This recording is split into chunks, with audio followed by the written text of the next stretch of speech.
దేవునికి మహిమ కలుగునుగాక. ఆది క్రైస్తవ సంఘ చరిత్ర మొదలుకొని ఇప్పటి వరకు 3 కాలాలుగా మనం విభజించవచ్చును. మొదటి కాలము రోమియోల కాలముగా మనం గుర్తించవచ్చును. రెండవ కాలము మధ్య కాలముగా మనం గుర్తించవచ్చును. మూడవ కాలము నవీన కాలముగా, అనగా ప్రస్తుతం ఇప్పుడు జరుగుతున్నటువంటి క్రైస్తవ సంఘ చరిత్రగా నవీన కాలముగా మనం గుర్తించవచ్చు. మన చరిత్రలోనికి వెళ్ళినట్లయితే మొదటి కాలము రోమియోల కాలముగా మనం పిలవచ్చును. ఈ రోమియోల కాలము క్రీస్తు శకం 30 నుండి 590 వరకు జరిగినటువంటి కాలముగా మనం గుర్తించవచ్చు.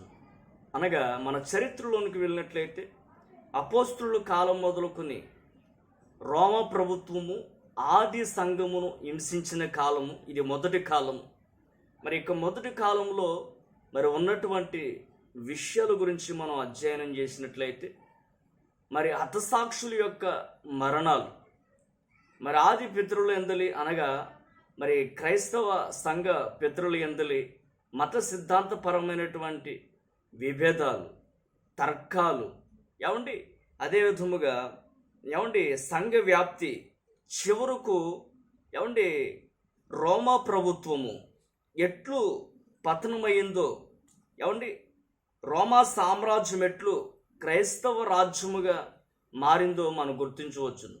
అనగా రోమా ప్రభుత్వం పతనం నుంచి క్రైస్తవ సామ్రాజ్యముగా ఎట్లు మారిందో మనం గుర్తించవచ్చును. ఇది క్రీస్తు శకం 30 నుండి 590 వరకు జరిగినటువంటి కాలముగా మనం గుర్తించవచ్చును. అదేవిధంగా రెండవ విభాగము, రెండవ కాలము మధ్యకాలముగా మనం గుర్తించవచ్చును. ఈ మధ్యకాలం గురించి చరిత్రలోనికి మనం వెళ్ళినట్లయితే రోమన్ క్యాథలిక్ యొక్క సంస్థగా పిలువబడుతున్నటువంటి ఆర్సిఎం చర్చ్, లేదంటే పోప్స్ యొక్క కాలముగా మనం గుర్తించవచ్చు. ఇది మధ్యకాలముగా మనం పిలవచ్చు.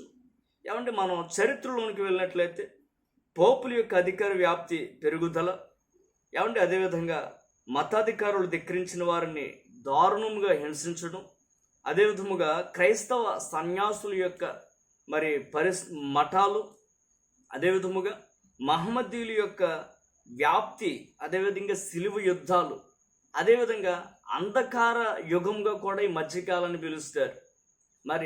దేవుడు తన స్వరక్తమునిచ్చి సంపాదించుకున్నటువంటి సంఘము ఏ విధముగా సాతాను యొక్క కబంధ హస్తాలలో చిక్కబడి విచ్ఛిన్నమైపోయి ఉన్నదో, చీకటిలోనికి వెళ్ళిపోయి ఉన్నదో, అంధకార గడియ, లేదంటే అంధకార పరిస్థితిగా మనం గమనించవచ్చును. అంతేకాదు రోమా సామ్రాజ్యం యొక్క విచ్ఛిన్నము మనం చూడవచ్చు. ఈ కాలము క్రీస్తు శకం 591 మొదలుకొని 517 వరకు జరిగినటువంటి కాలముగా, ఇది మధ్యకాలముగా మనం గుర్తించవచ్చు.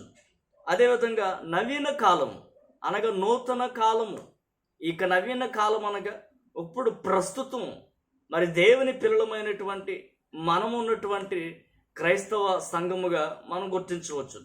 అయితే నవీన కాలానికి పునాదులు క్రీస్తు శకం 1517 మొదలుకొని 1517 వరకు మొదలుకొని ఇప్పటి వరకు జరుగుతున్నటువంటి కాలముగా మనం గుర్తించవచ్చు. ఇందు మతోద్ధరణ కాలము నుండి ఇప్పటి వరకు గల చరిత్ర, ప్రొటెస్టెంట్స్ యొక్క చరిత్ర, ప్రొటెస్టెంట్స్ యొక్క ఉద్యమాలు మనం గుర్తించవచ్చును.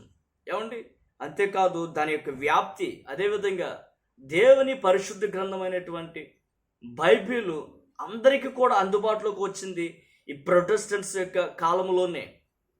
మధ్యకాలమైనటువంటి పోపుల యొక్క కాలంలోకి వెళ్ళినప్పుడు సామాన్య ప్రజలకు ఎవరికి కూడా దేవుని గ్రంథం అనేది అందుబాటులో లేదు. దేవుని పరిశుద్ధ గ్రంథమైన బైబిల్ ఎప్పుడు అందుబాటులోకి వచ్చిందంటే ఈ ప్రొటెస్టెంట్స్ యొక్క కాలంలోనే. ఇది క్రీస్తు శకం 1517 నుంచి ప్రారంభమైనటువంటి కాలముగా మనం చెప్పుకొనవచ్చు. అదేవిధంగా మత స్వేచ్ఛ ప్రపంచవ్యాప్తంగా, అదేవిధంగా మత ప్రచార ఉద్యమము, దాని వ్యాప్తి, సార్వత్రిక సంఘ పునాదులు ఈ పరిస్థితులన్నీ కూడా మనం గుర్తించవచ్చు. ఈ విధంగా మరి ఆది క్రైస్తవ సంఘ చరిత్ర మొదలుకొని ఇప్పటి వరకు 3 కాలాలు, అనగా మొదటి కాలము రోమియోల యొక్క కాలము, అదేవిధంగా రెండవ కాలము అది మధ్యకాలము, అనగా పోపుల యొక్క అధికారం కలిగినటువంటి కాలము, రెండవ కాలము, మూడవ కాలము ఏమండి నవీన కాలం, అనగా నూతన కాలం, అనగా ప్రొటెస్టెంట్స్ యొక్క ఉద్యమము, దేవుని పరిశుద్ధ గ్రంథమైన బైబిల్ అందరికి అందుబాటులోకి వచ్చినటువంటి మత స్వేచ్ఛ, ఈ విధముగా మరి 3 కాలాలుగా మనం గుర్తించవచ్చు.